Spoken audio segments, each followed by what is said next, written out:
शिव बाबा याद है ना। ओम शांति।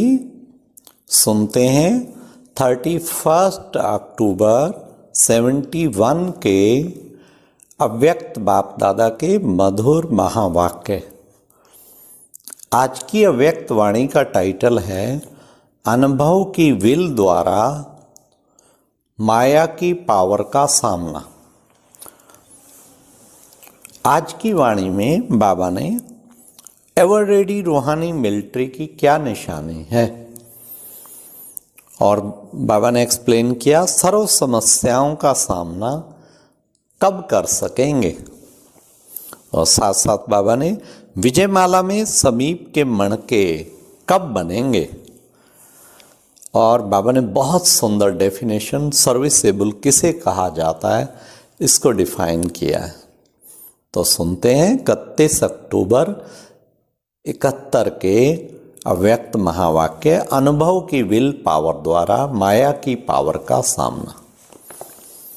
रूहानी ड्रिल जानते हो, जैसे शारीरिक ड्रिल के अभ्यासी 1 सेकंड में जहां और जैसे अपने शरीर को मोड़ने चाहें वहां मोड़ सकते हैं, ऐसे रूहानी ड्रिल के अभ्यासी 1 सेकंड में बुद्धि को जहां चाहो जब चाहो उसी स्टेज पर उसी परसेंटेज में स्थित कर सकते हो। ऐसे एवर रेडी रूहानी मिलिट्री बने हो। अभी अभी ऑर्डर हो अपने संपूर्ण निराकारी निरहंकारी निर्विकारी स्टेज पर स्थित हो जाओ। तो क्या स्थित हो सकते हो? वह साकार शरीर साकारी सृष्टि व विकारी संकल्प ना चाहते हुए भी अपने तरफ आकर्षित करेंगे। इस देह की आकर्षण से परे 1 सेकंड में हो सकते हो। हार और जीत का आधार 1 सेकंड होता है।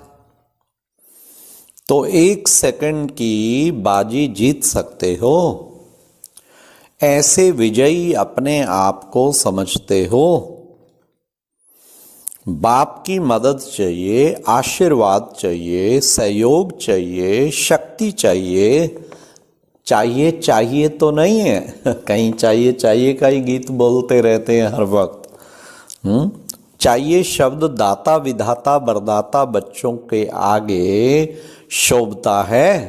हाँ, कौन है? बाबा ने कहा सोचो, अभी तो विधाता वरदाता बनकर विश्व की हर आत्मा को कुछ ना कुछ दान व वरदान देना है, ना कि यह चाहिए का संकल्प अभी तक करना है। दाता के बच्चे सर्व शक्तियों से संपन्न होते हैं। यही संपन्न स्थिति संपूर्ण स्थिति को समीप लाती है। बाबा ने कहा ऐसे ही फिर यही जो है संपन्न स्थिति समीप लाती है। अपने को विश्व के अंदर सर्व आत्माओं से न्यारे और बाप के प्यारे विशेष आत्माएं समझते हो। तो साधारण आत्माएं और विशेष आत्माओं में अंतर क्या होता है? इस अंतर को जानते हो? अब सुनिए क्या अंतर है। विशेष आत्माओं की विशेषता यही प्रत्यक्ष रूप में दिखाई देनी चाहिए जो सदा अपने को सर्व शक्तियों से संपन्न अनुभव करें। जो गायन है प्राप्त नहीं कोई वस्तु इस समय जब सर्व शक्तियों से अपने को संपन्न करेंगे तभी भविष्य में भी सदा सर्व गुणों से भी संपन्न सर्व पदार्थों से भी संपन्न और संपूर्ण स्टेज को पा सकेंगे। जब अनुभव स्वरूप बन गए तो अनुभव की बातें अविनाशी होती हैं। सुनी हुई बातें वायुमंडल के प्रभाव के आधार पर प्राप्त हुई बातें व कोई श्रेष्ठ आत्माओं के सुनने के आधार पर उस प्रभाव के अंदर प्राप्त हुई बातें अल्पकाल की हो सकती हैं, लेकिन अपने अनुभव की बातें सदा काल की अविनाशी होती हैं। तो बाबा कहते हैं सुनने वाले बने हो व अनुभवी मूर्त बने हो, कि अभी फिर से सुनी हुई बातों को मनन करने के बाद अनुभवी बनेंगे। मिले हुए खजाने को अपने अनुभव में लाया है या वहां जाकर फिर लाएंगे। सभी से पावरफुल स्टेज है अपना अनुभव, क्योंकि अनुभवी आत्मा में विल पावर होती है और अनुभव की विल पावर से माया की कोई भी पावर का सामना कर सकेंगे। जिसमें विल पावर होती है वह सहज ही सर्व बातों का, सर्व समस्याओं का सामना भी कर सकते हैं और सर्व आत्माओं को सदा संतुष्ट भी कर सकते हैं। तो सामना करने की शक्ति से सर्व को संतुष्ट करने की शक्ति अपने अनुभव की विल पावर से सहज प्राप्त हो जाती है। तो बाबा ने कहा विजयी अर्थात स्वप्न में भी संकल्प रूप में भी हार ना हो। माया के भिन भिन आते हैं ना वार, उसमें हार ना हो। जब स्वप्न में भी हार नहीं होगी तो प्रैक्टिकल जीवन में तो होगी ही नहीं। फिर ऐसे हर संकल्प, हर बोल, हर कर्म विजयी हो, अर्थात हार का नाम निशान है। ऐसे संपूर्ण निशानी को एक सेकंड में अपना निशाना बना सकते हो।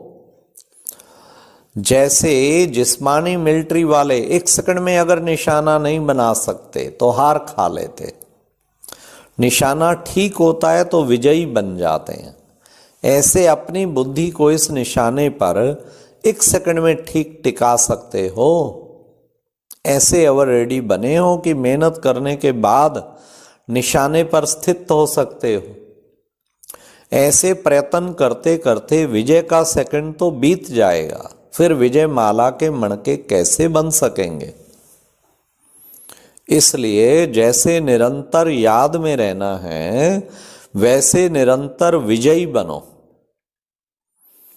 ऐसी चेकिंग करो आज सारे दिन में संकल्प, वचन, कर्म, संबंध, संपर्क, स्नेह, सहयोग, सेवा में विजयी कहां तक बने।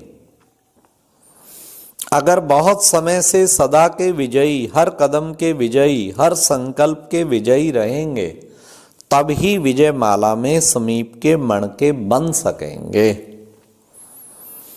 इतनी सर्विस के बाद भी 108 ही विजयी क्यों बने, कैसे बने?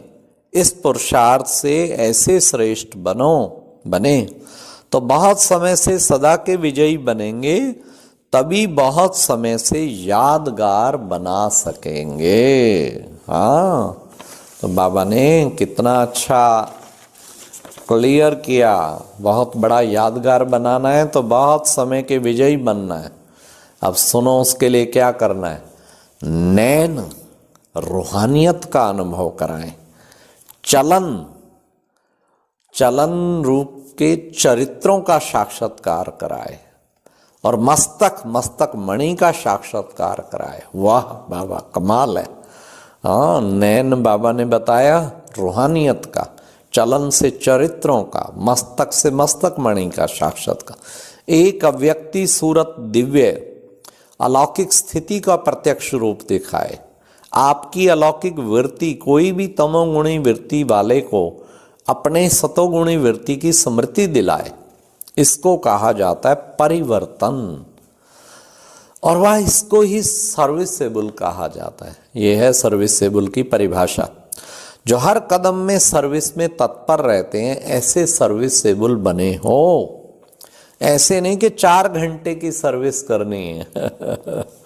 सदा के विजयी बनना है, सदा सर्विस में तत्पर रहने वाले, सदा के सर्विसेबल का एक सेकंड भी सर्विस के बगैर ना जाए। ये नहीं 4 घंटा 6 घंटा नहीं, एक सेकंड भी बाबा की सेवा के बिना ना जाए।